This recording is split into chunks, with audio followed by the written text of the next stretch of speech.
If you want to be up to date on the Portland housing market, well, this video is definitely for you. Today, we're going to get into the numbers for October. The October 2024 numbers are here. Here we are in the beginning of November. And I gotta tell you, there's a couple little surprises in there. So let's get right into it. Everybody, my name is Aaron Cullen. I'm a local real estate agent right here in Portland, Oregon. If you guys are thinking about moving or selling, go ahead and reach out and give me a call. My information's right down there in the description area. All right, well, let's dig into it. So here's a little bit of a surprise. Look right over here in inventory of months. So here we are, October 2024. Now we're at 2.9 months of inventory, down from 3.5 months in September. So you might be thinking, oh, hey, that means that the real estate market is picking up. Maybe it's heating up a little bit. You know, it had definitely slowed down towards the end of the summer. You know, it traditionally does slow down, but I mean, it really slowed down here in Portland right at the end of summer into September.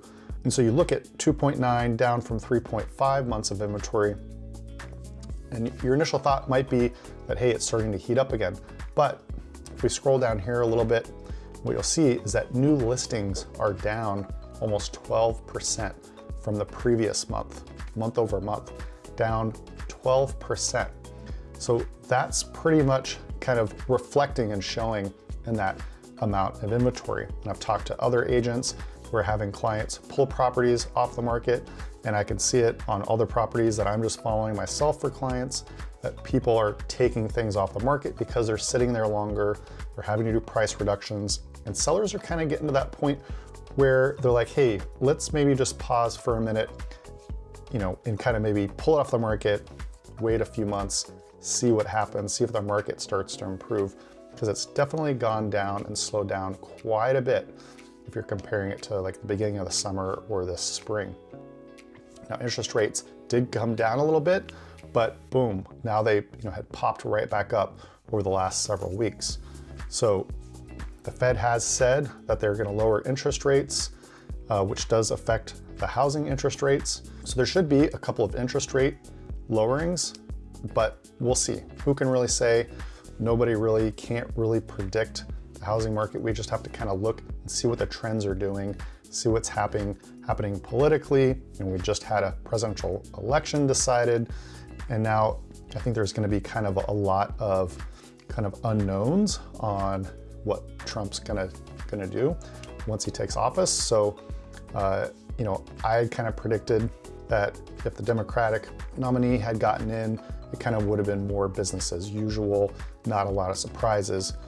But I think with Trump getting in there and saying that he's going to be doing a lot of changes, I think it really could affect the economy and the housing market.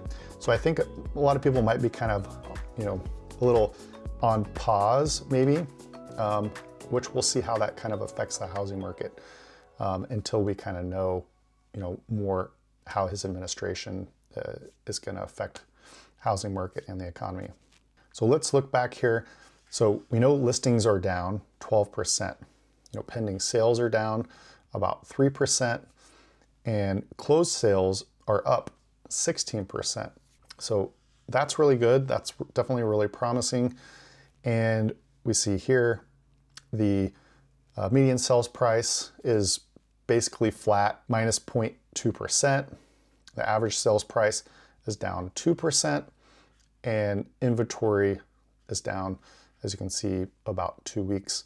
And the total market time has actually increased by 2 days.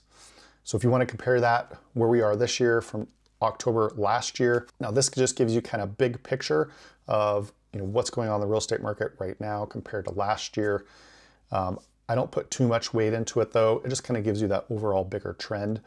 You can see pending sales are up a huge amount from this time last year, and you know, same with closed sales, pending sales, and the median sales price is up from last year about 3%. And you can also see the total market time is up 12 days compared to where it was last year. So here we have our heat map, and you can see it's very, very similar over this last several years.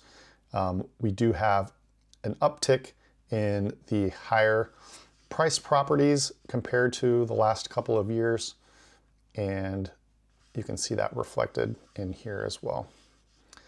All right, now if we go down here to total market time, you can see we're at 57 days. Last month we're at 55 days. Right over here, our median sales price at 540, the average sales price at 600. And that's for the Portland Metro.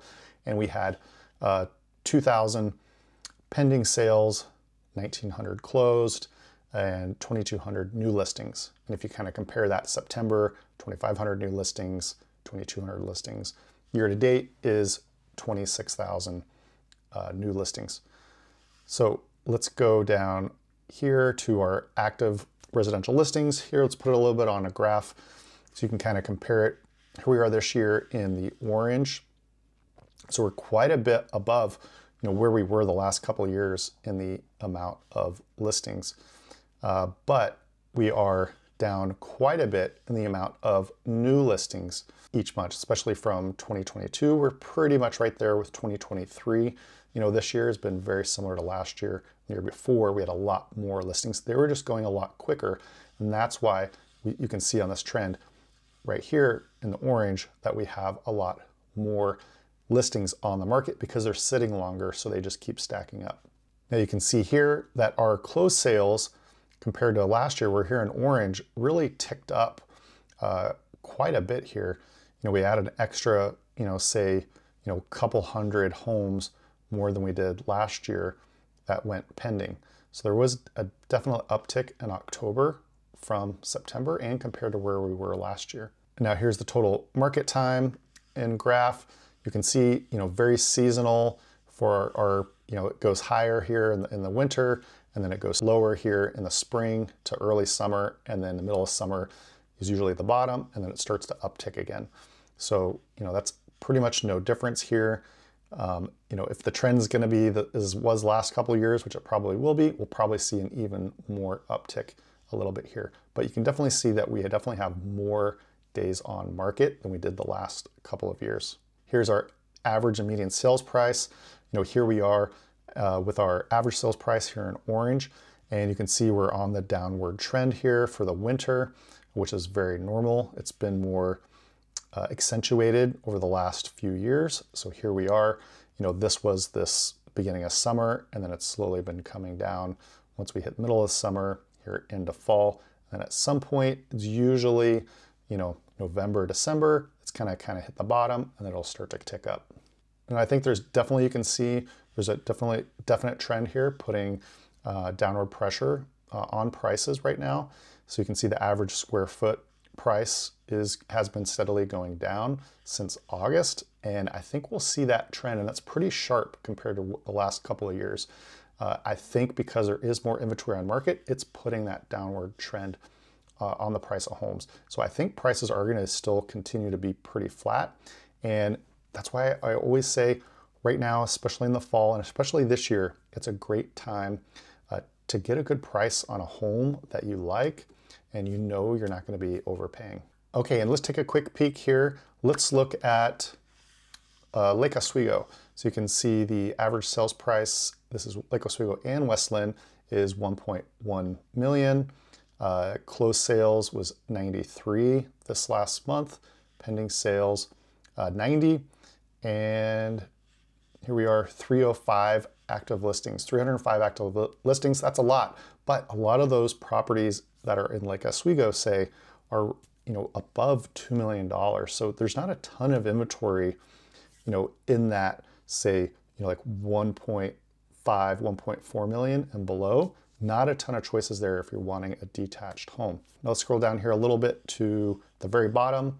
Southwest Portland, you can see 922 active listings, quite a lot, with our sales price of $715,000 being our average.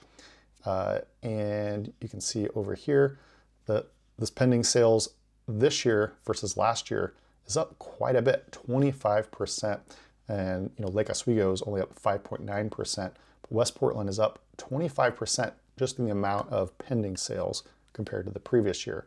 So a big uptick there in the amount of activity. All right, guys, my name is Aaron Cullen. If you guys have any questions about the market, feel free to reach out. My information's right down there in the description area, and I'll see you guys on the next one.